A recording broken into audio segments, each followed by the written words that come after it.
Hey, how you doing? Um, I came on tonight. It's Sunday, 7 o'clock, December 23rd. Well, October 23rd is actually my daughter's birthday. So, big shout out to my daughter, Amani Parker.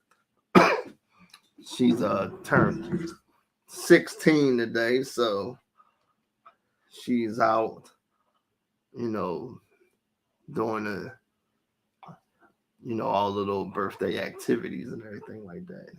We had a good time with her today. So, um, I put a message out in regards to parenting. That this message is only on the parenting group. I mean, it's on YouTube also for the people that can't get that. So, um, we are in a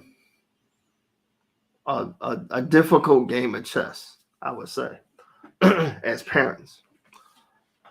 And you got to stand your ground, regardless if your child is 5, excuse me, 16 or 25.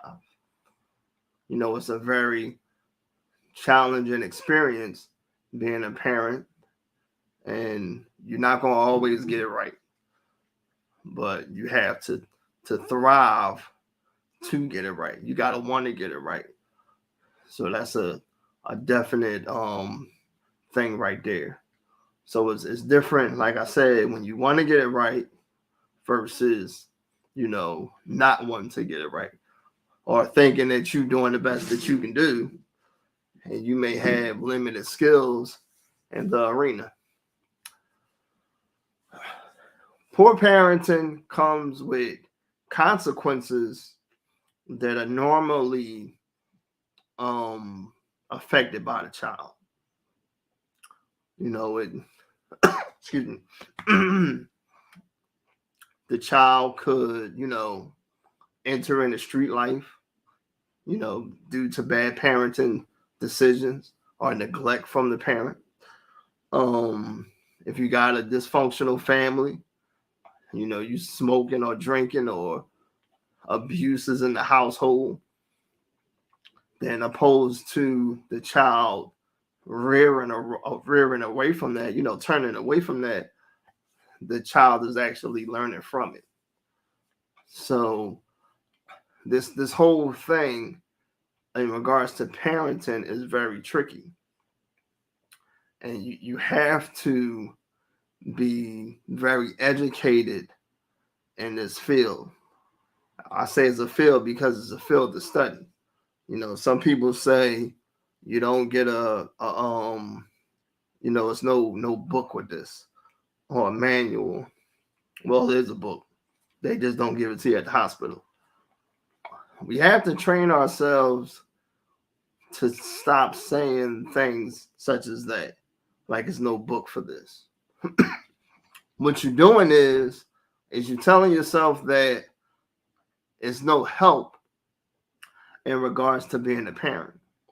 Now, I don't really care how you phrase it. I just was saying that because that's something my mom used to say, or, in the beginning, it ain't no book. If it ain't no, so here's the thing about that.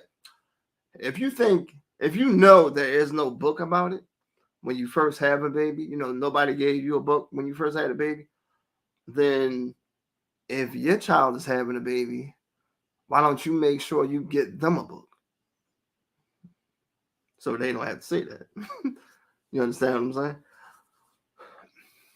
When me and the kid's mom Tasha had Amaya, it was terrifying for me, and I'm sure it was terrifying for her. Um, I told you my relationship with my parents wasn't that great. I'm not trying to, downplay anybody, but hey, it is what it is. And we both, as individuals, knew that we didn't have the skills to properly raise this child. Thank God for intervention from certain individuals that, they came into play and, help was on the way. For some people, help isn't on the way.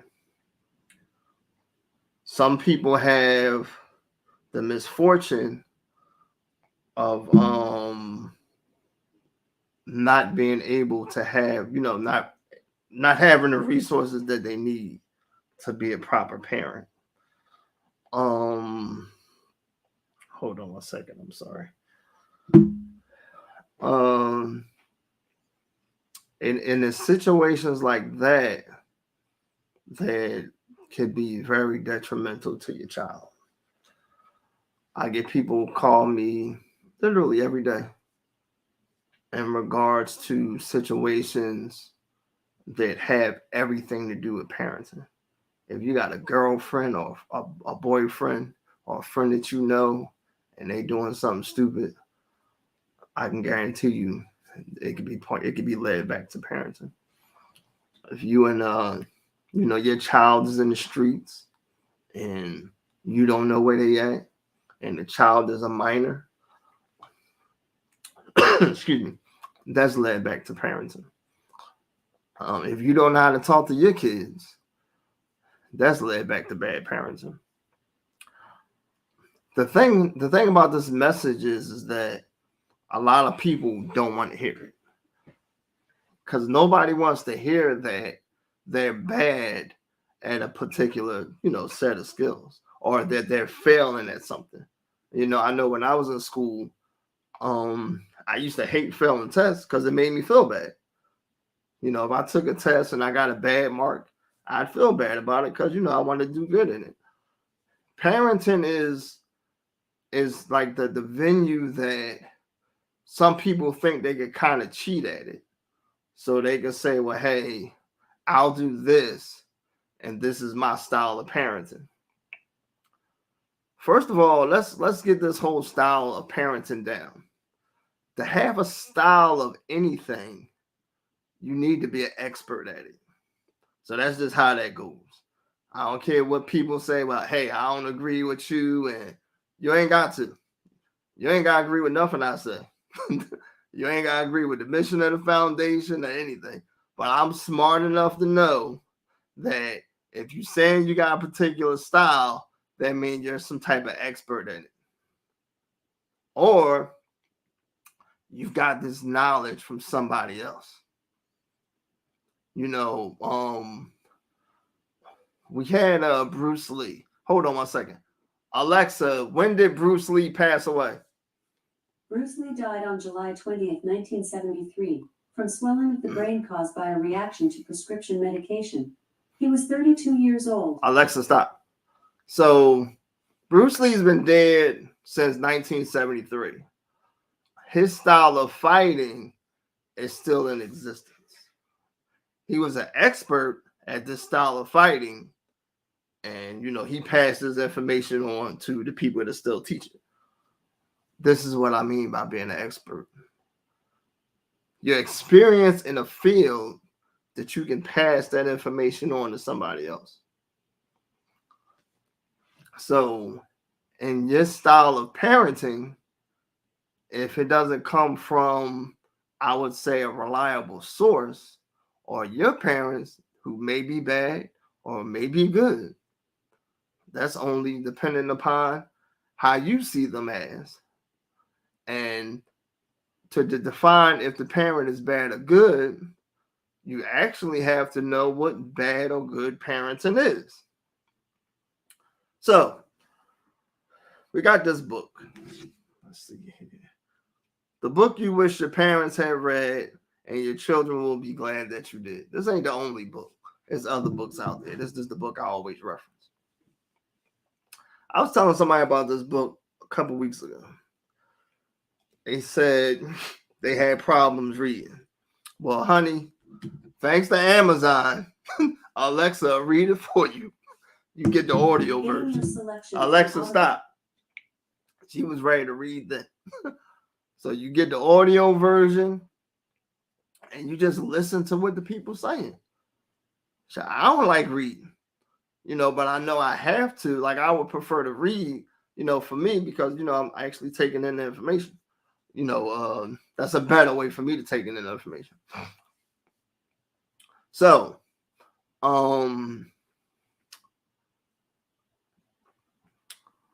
this group was created to assist parents, whether you giving out information or you taking information, you receiving information. Whatever issue you have, you don't have to name people's names. It can just be a general statement. You can make it as general as possible. Put a post up there. Somebody might answer it. I got a moderator and an admin, and I tell them to post at least once a week. Well, they got to post once a week, just to keep the group going on. You know what I mean? Because I don't want anybody to think that we're not doing anything in here. And when you put your issues up to the group, it can be a reliable source. Somebody can answer the question. You know what I mean? This parenting thing has to be done better. There's too many kids out here killing each other. There's too many kids getting killed. There's too many kids ending up in bad relationships. There's too many kids being abusers. You know what I mean? There's too many kids that's not taking an interest in elevating themselves educationally. There's too many kids that turn to the street life for love because they're not getting it at the house. As parents, first of all, it doesn't stop. So just because you got adult children, it doesn't stop. It's just different ways that you set consequences to these adult children. You know what I'm saying? So if you stop parenting, when the kid becomes 18, and let me tell you, your child ain't grown. They just got some legal responsibilities. Like Amaya be 18 in December. If she get any kind of legal trouble, they not going to call me. Amaya may call me, but the police won't, because legally, she's an adult. Mentally, I know she won't be an adult because that's my child. There's nowhere in the world that Amaya, who still has some immaturity issues at 17 at this particular time, in a month and 7 days, well, I'd say a month and 5 days, 2 days, she's going to miraculously be this highly mature person and do things responsible as an adult. That's not going to happen, because I don't even do that most of the time, and I'm 46. So, I mean, some of the time. You know what I mean? So we gotta, be paying attention to what we allow in society to teach us in regards to being a parent. And I know a lot of you people say, well, parents say, well, how am I supposed to tell my child what to do? And they grown. Like I said, it depends on your definition of grown. And then grown is not the same thing as being an adult. I used to live out Tascan. We had this neighbor. Her name was Miss Bonnie. She had this grown son. His name was Stephen. I think he had autism.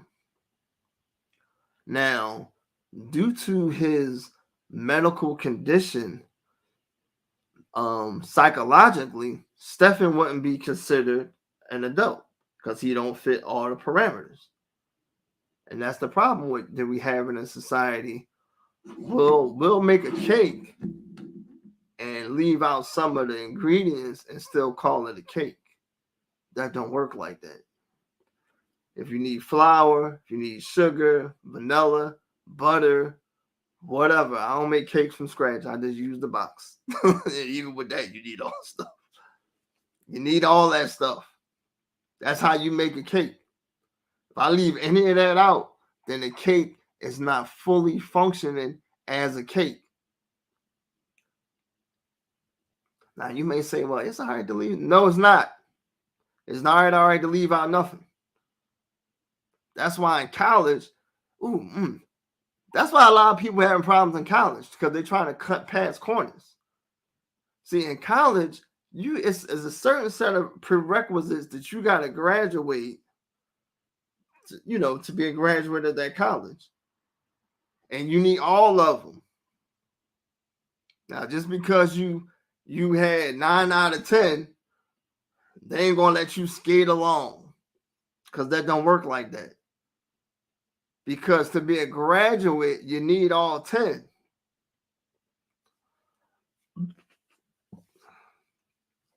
So, let's stop cutting corners, especially when it's coming to parenting, because our children need proper parents. That's why we created this group. Like, it's heartbreaking to me sometimes, man, that, I hear certain stories from individuals, and I ain't throwing nobody under the bus. A variety of people call me, and it's sad. And sometimes, some of these stories aren't just about minor children. They'll be about adult children also. You know what I mean? So here's the thing with adult children. Like I said, you gotta still have the consequences for them. So if your adult child does something to you, and a disrespectful fashion, and you don't set a consequence, and that child comes back to you the next day, and let's just say, excuse me, they ask to borrow money and you give it to them. Immediately in their head, they're like, oh, what I did the other day was okay, because ain't nowhere in the world she would have just gave me, or he would have just gave me X amount of dollars, and I just disrespected them. That's how these people think. And if you ain't setting consequences from birth, then you're setting up a horrible precedent for you and them. You have to have a strong relationship with these kids from the womb to 5. And it's kind of like smooth sailing from there. I mean, it can be. It'll be easier if you didn't, versus if you didn't. But see, sometimes that doesn't happen because we might have had bad parents. Or sometimes people say it don't take all that. Well, it does take all that. That's why some people's kids are looking at murder charges. That's why some people's kids are in domestic violence situations, either being the victim or being the abuser. That's why some people's kids are in funeral homes right now. And these are young kids. Every last one of them situations I named can involve a young child. Now, don't get me wrong. You can be the Claire and Cliff Huxtable of parenting, and the child still may go astray. But you got a better probability if you got strong, fundamental parenting skills. And I'm not trying to say that I know everything in regards to parents, because those 3 right there can rear off at any moment. But it's up to me and their mom to make sure that they don't, from here to the day they die. Now, the only difference when they become adults is that it's not directives anymore that you're giving them. It's counseling. It's consultation. And they'll take the consultation if you got a good relationship. And this makes sense because people that need help, therapeutically, they go to a counselor or a therapist. So whatever that therapist say, majority of the people do it. You want to know why they do it? Because they see this person as a respected individual. So they got to know what they're talking about, or I wouldn't be sitting in this chair, or they wouldn't have this degree, or they wouldn't be who they are. As parents, you got to be professionals. Authoritarians, you got to be loving, you got to be caring, you got to be all that. That's why you parents out here that's naming your kids as y'all best friend, don't do that. It's too many small ingredients, or how can I say, sensitive matters that's in regards to being the best friend that your child really don't have no business knowing. And in regards to yourself, best friends normally know like very intimate secrets and things like that. They talk about very extreme matters that a young child shouldn't be privileged to hearing it. And then it's confusing to the child because you can't call me your best friend, and then tomorrow you're telling me to stay out of grown folks' business.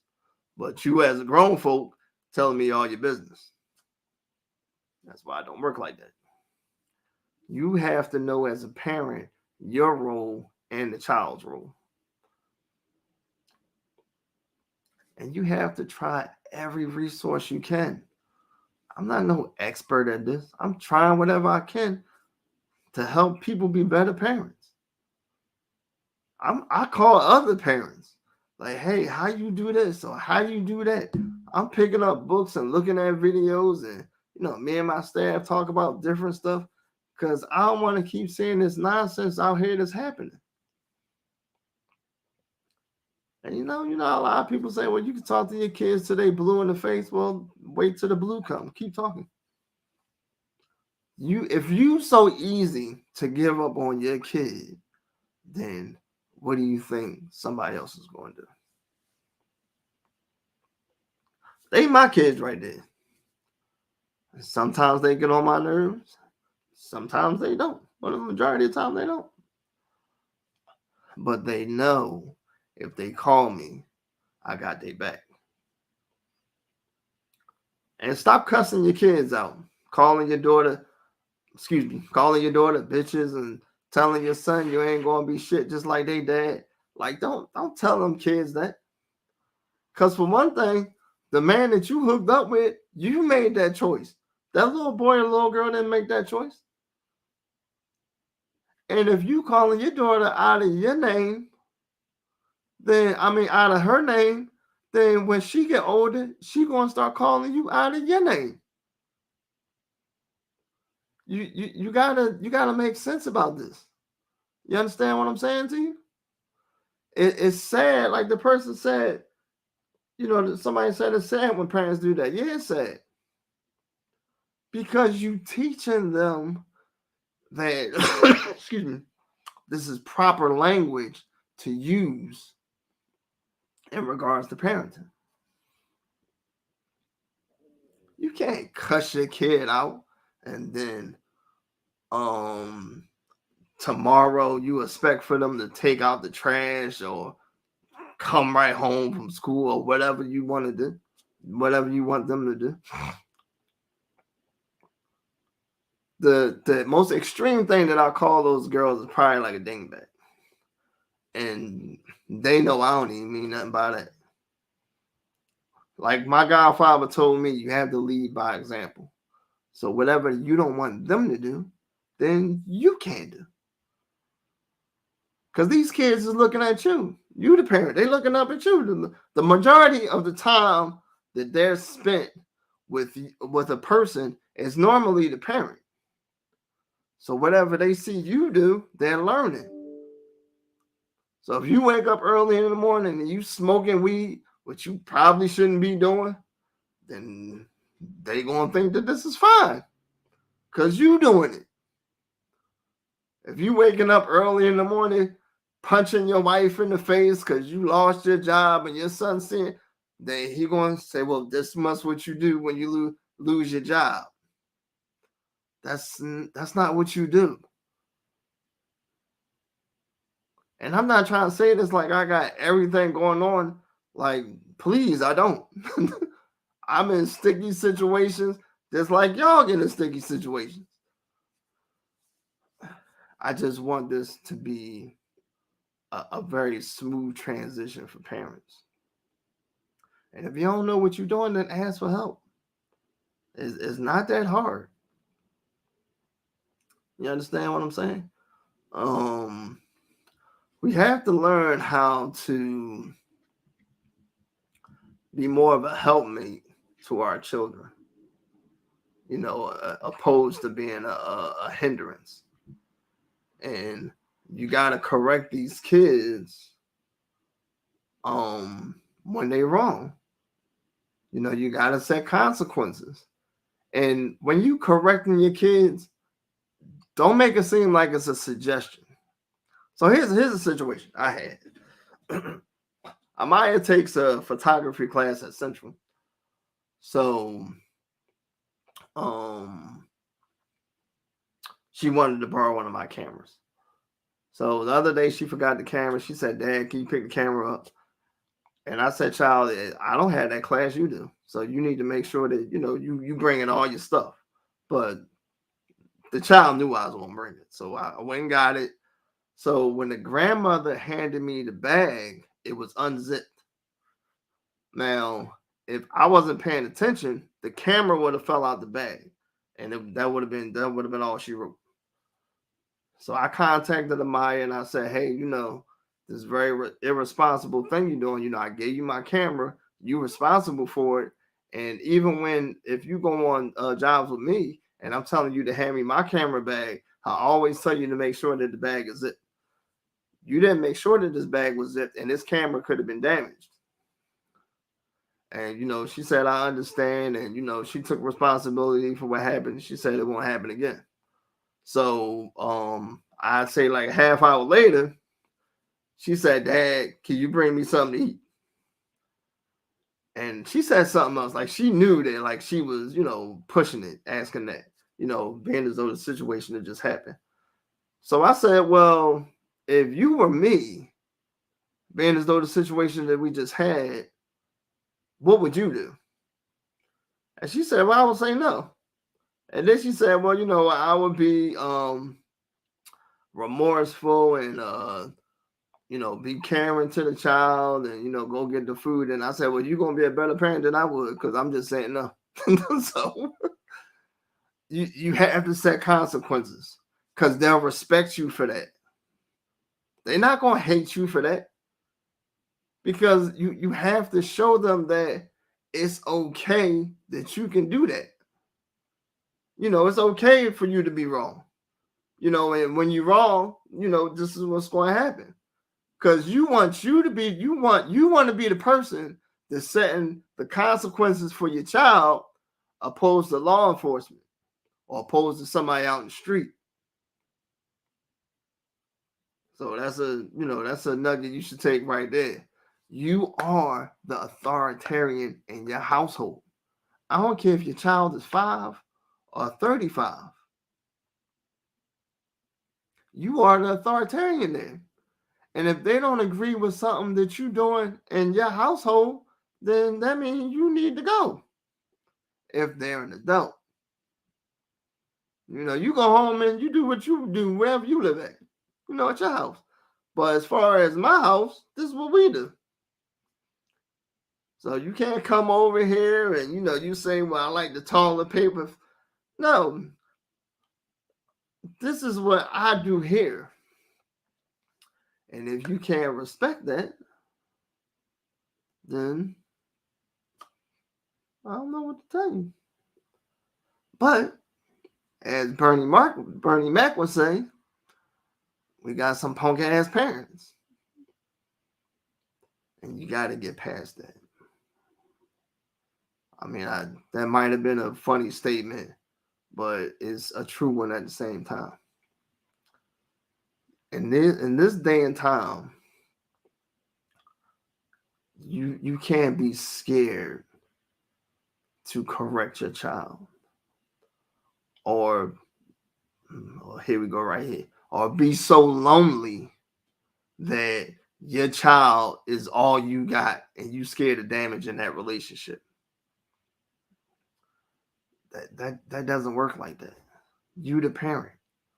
Like when the police arrest you and they put your hands behind your back and they ain't trying to make sure you comfortable, and they throw you in the paddy wagon. They like, they'll say watch your head, because they don't want you to hit your head. But the seats in the back of the paddy wagon, that ain't like at the Ritz-Carlton. That's hard plastic. I was back there before. That's not for comfort. You dig what I'm saying? Like, when you correcting your child, it's not for comfort. Now, you can do it in a comforting manner, but you have to stand on your own principles, because what you're doing is you're teaching your child what to do when they have kids. And women, please stay away from these dudes on the street and teach that to your kids. Because the number one thing that you know about most of these dudes in the street is some of them, majority of them, don't have no morality. And they come from bad homes. So stay away from these dudes in the street. I don't care how good they look or what they dressed with or how much money they got. There's a whole lot of mess that goes involved with that. And I ain't trying to say that, everybody on the street is a bad person, but you don't want to take the chance with that. There's too many bad ones out there to be trying to fish through for the good ones. So go somewhere else and find a good man somewhere, or find a good woman somewhere if you're a man. And I ain't trying to say that, just because you ain't in the streets, that don't mean you're going to be a bad person. You can find a bad person, the CEO of a Fortune 500 club, or the deacon at a church could be a bad man, but you got less of a probability when you're looking in the right area. When you go fishing and they say, hey, you go over there to that bank, there's a whole lot of fish over there. But it may take you an hour just to get some fish.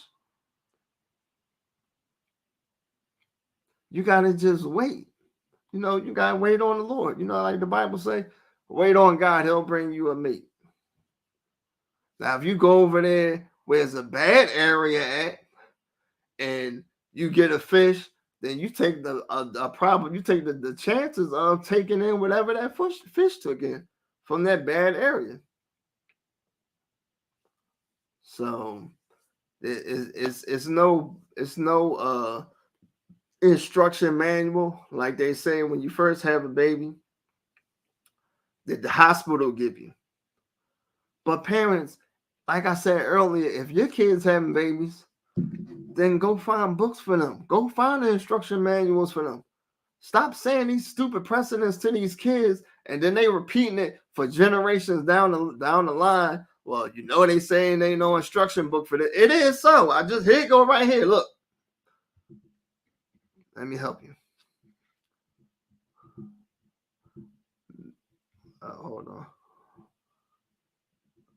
I'm all excited. Bam. There you go right there. The book you wish your parents had read. Now, I'm not saying that's for everybody. And I ain't saying that if you read that book, all your parenting woes going to go away. I ain't saying that. What I am saying is that at least try it. And parenting classes, like somebody typed in, in the comments. So there is a pamphlet out there for you. I'm showing it to you right here on the screen. So when your kids have kids, get them that book or go research another book. You ain't got to listen to what I'm saying. Go have them watch the Cosby Show or something like that. Why they pregnant or whatever like that. Bill Cosby was a rapist, not Theodore Huxtable. He was a great dad. So don't be dumb. This is because I ain't watching the Cosby Show. Raped all of them. Like I said, Bill Cosby was the rapist, not Theodore Huxtable. So I'm just giving y'all this information, man, because I love y'all. I really do. And I want to see the best for y'all kids. And it's heartbreaking for me when I hear these parents and they telling me about situations with their kids, and it's a lot. So I don't mind coming on here and doing these groups and going up to these schools and giving awards for your kids and all that.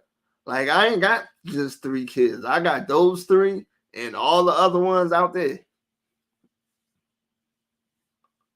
So let's get it together. I appreciate you guys tuning in. The ones that did. I appreciate y'all time. Y'all could have been doing something else. I love y'all. Keep pushing forward to be a better parent, and it's going to be all right. You just gotta keep a firm stance on being a parent, and don't never give up. It's hard, but in the long run, your kids appreciate you for it. Well, that's it for me right now. You guys have a wonderful night, and I'll see you guys Thursday. On Thursday, we'll be interviewing the Ethel Zachary Foundation's domestic violence advocate, Miss Catherine Penson, and she'll be giving you guys some wonderful information in regards to domestic violence. So you guys have a good night. God bless. Good night.